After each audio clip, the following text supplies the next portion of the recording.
আসসালামু আলাইকুম ওয়া রাহমাতুল্লাহি ওয়া বারাকাতুহু। আলহামদুলিল্লাহ ওয়াসসালাতু ওয়াসসালামু আলা রাসূলিল্লাহ। দেশ এবং বিদেশ থেকে যে সমস্ত ভাইয়েরা এই ভিডিওটি দেখছেন, আপনাদের সবাইকেই আন্তরিক শুভেচ্ছা ও সালাম জানিয়ে আজকের প্রশ্ন উত্তরের পর্ব শুরু করছি।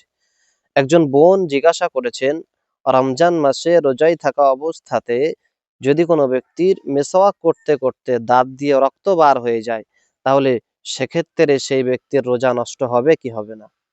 তো এ বোনের প্রশ্নের উত্তর হিসাবে আমি বলবো, যদি আপনি রোজার সময় মেসওয়াক করতে করতে আপনার দাঁত দিয়ে রক্ত বার হয়, তাহলে কেবলমাত্র রক্ত বার হলেই যে আপনার রোজা নষ্ট হবে এমনটি নয়।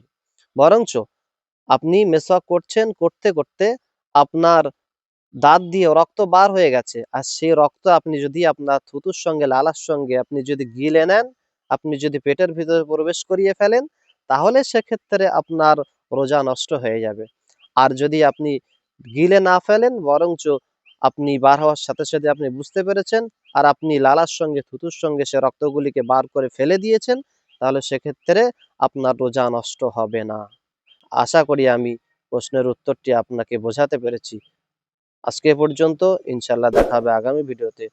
আসসালামু আলাইকুম ওয়া রাহমাতুল্লাহি ওয়া বারাকাতুহু।